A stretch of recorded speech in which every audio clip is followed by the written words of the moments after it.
नमस्कार दोस्तों, आज हम लोग पढ़ेंगे।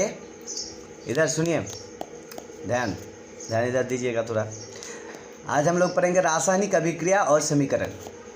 ये एनसीईआरटी बुक है साइंस का। इसमें जो पहला चैप्टर है केमिकल रिएक्शन एंड इक्वेशन, इसको हम लोग पढ़ेंगे, हिंदी में समझेंगे इसको कि रासायनिक अभिक्रिया और समीकरण, यानी कि रासायनिक अभिक्रिया क्या होता है और रासायनिक समीकरण क्या होता है, इसको हम लोग अच्छी तरह से जानेंगे। पहले तो ये चीज़ जान लेते हैं कि ये जो संसार है ना, दुनिया है, ये परिवर्तनशील का दुनिया है। यानी कि दुनिया में हर चीज़ जो है वो बदलता रहता है। तो दुनिया में जो परिवर्तन बहुत सारे चीज़ का होता है, तो ये परिवर्तन दो तरह का होता है। एक होता है भौतिक परिवर्तन और एक होता है रासायनिक परिवर्तन। तो रासायनिक परिवर्तन, भौतिक परिवर्तन के बारे में कक्षा 9th में, क्लास 9th में आप लोग पढ़े होंगे।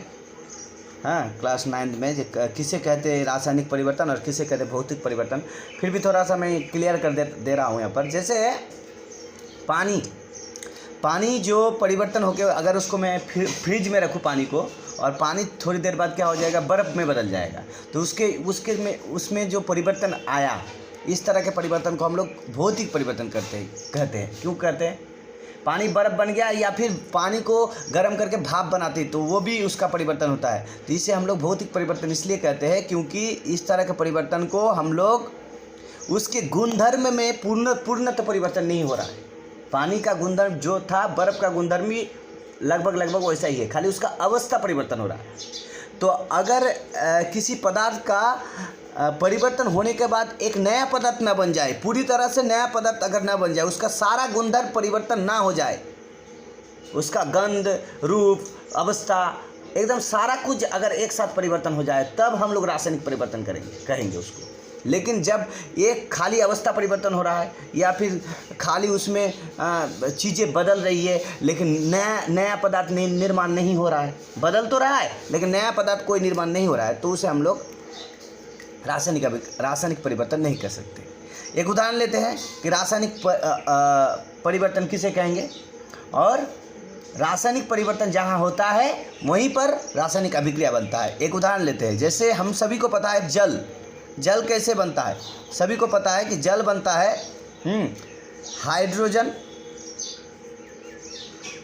हाइड्रोजन प्लस ऑक्सीजन से।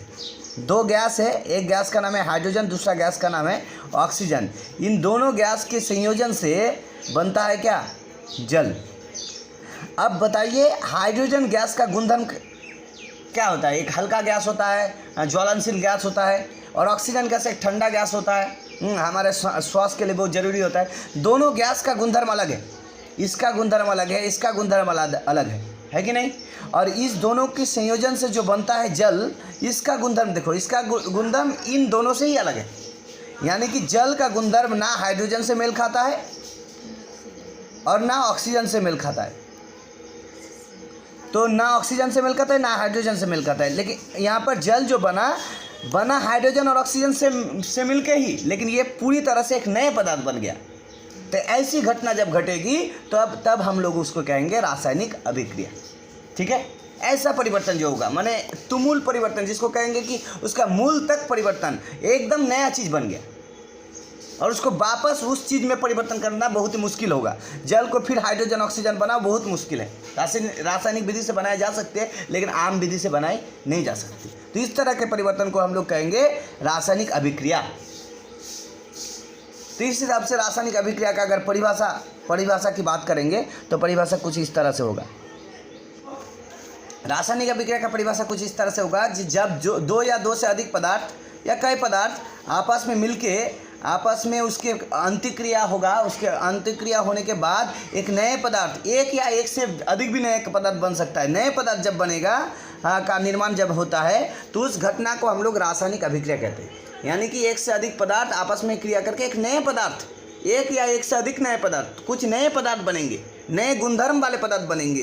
तो ऐसी घटना जो होती है उसको हम लोग रासायनिक अभिक्रिया करते हैं। जैसे उदाहरण के तौर पर हम लोग लिख सकते हैं hydrogen plus oxygen equal to जल। इसको हम लोग उदाहरण के तर पर लिख सकते हैं।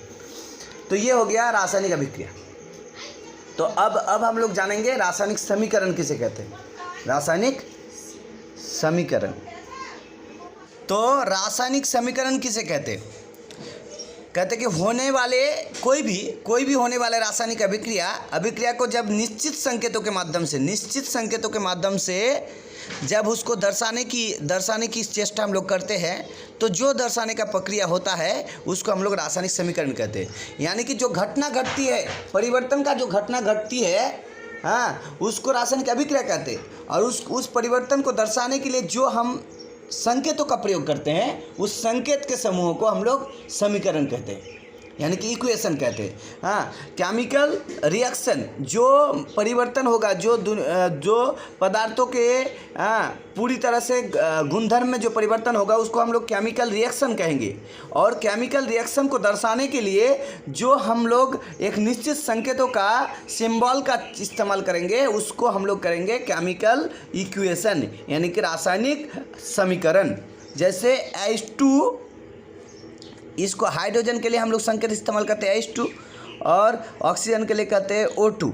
अब दोनों को मिला के हो गया जल, H2O। हाँ, तो इसको संतुलित भी कर देते हैं। हालांकि संतुलित का एक नियम है, वो भी हम लोग सीखेंगे आगे, कि हम लोग यहाँ पर जो 2 लगा दिए, यहाँ पर 2 लगाए, ये किस लिए लगाए, ये भी हम लोग सीखेंगे आगे। तो ये जो हमने लिखा है, इसको कहेंगे समीकरण, रासायनिक समीकरण, यानी कि केमिकल इक्वेशन, इसको कहेंगे केमिकल इक्वेशन। और जो घटना घटी, इसमें क्या घटना घटी कि हाइड्रोजन और ऑक्सीजन आपस में मिलकर जल बना, तो ये जो घटना घटी, इसको हम लोग रासायनिक अभिक्रिया कहेंगे, इसको रासायनिक अभिक्रिया कहेंगे। और इसको जो लिखने का तरीका है, इसको हम लोग क्या कहेंगे, इसको कहेंगे रासायनिक समीकरण। ठीक है, तो ये है दोनों में डिफरेंस। और आगे जानेंगे 1-2 चीज़ कि अभिकारक और उत्पाद किसे कहते हैं। अभिकारक और उत्पाद, कारक उत्पाद, तो इसको बहुत आसान भाषा में हम समझ सकते हैं। अभिकारक मतलब, जैसे मान लीजिए कोई फैक्ट्री है, फैक्ट्री क्या बनाती है, घी बनाती है। फैक्ट्री घी बनाने का फैक्ट्री है, तो घी बनाने के लिए वो क्या करती है, दूध लेती है, दूध कहीं से लेती है वो, और तो उसके बाद दूध को गर्म करने के बाद वो बनाते क्या है, उसको घी बनाते हैं। जो भी प्रक्रिया होती है उसको फॉलो करने के बाद वो घी बनाते हैं। तो जो चीज़ उसने लिया बनाने के लिए, वो दूध हो गया उसका अभिकारक, और जो बना घी, जो बना वो हो गया उत्पाद। तो अभिकारक उत्पाद में यही फ़र्क है कि जो हम लोग जो अभिक्रिया होता है, रासायनिक अभिक्रिया होता है, रासायनिक अभिक्रिया में जो चीज़ पहले लेते हैं हम लोग, यानी कि रासायनिक अभिक्रिया में जो चीज़ भाग लेते हैं, जैसे यहाँ पर H2 और O2 रासायनिक अभिक्रिया में भाग लिया, और दोनों भाग लेके इस अभिक्रिया को फलस्वरूप उन्होंने जल बनाया। तो जल जो बनाया, ये हो गया उत्पाद। यानी कि जब भी हम लोग 2 चीज़ का इस्तेमाल करते हैं किसी अभिक्रिया में, या जो चीज़ का इस्तेमाल किया जाता है किसी अभिक्रिया में, उसको हम लोग अभिकारक कहेंगे। हाँ, और जो बनेगा, तैयार होकर जो बनेगा, जो प्रोडक्ट बनेगा, उसको हम लोग उत्पाद कहते हैं। इंग्लिश में उसको कहते हैं प्रोडक्ट, उत्पाद को कहते हैं प्रोडक्ट। तो इसके बारे में जानते हैं, फैक्ट्री जो चीज़ बनाती है वो प्रोडक्ट है। तो इस हिसाब से हम लोग इसको समझ सकते हैं। तो अभिकारक की परिभाषा कुछ इस तरह से होगा कि रासायनिक अभिक्रिया, रासायनिक समीकरण के तीर के बाईं तरफ, किसी भी रासायनिक समीकरण के तीर के बाईं तरफ जो पदार्थ अभिक्रिया में भाग लेते हैं, उन पदार्थों को अभिकारक कहते हैं।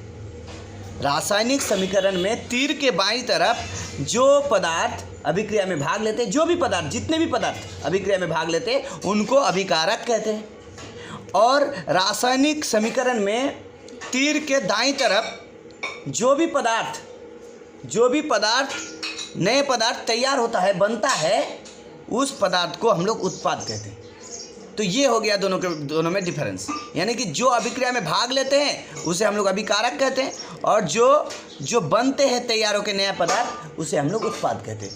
तो पहले क्लास में हमें ये जानना आवश्यक है कि रासायनिक अभिक्रिया किसे कहते हैं, रासायनिक समीकरण किसे कहते हैं, अभिकारक किसे कहते हैं और उत्पाद किसे कहते हैं। ये चारों परिभाषा हमें जानना बहुत ज़रूरी है, और बाकी चीज़ें हम लोग सेकंड क्लास में जानेंगे। धन्यवाद।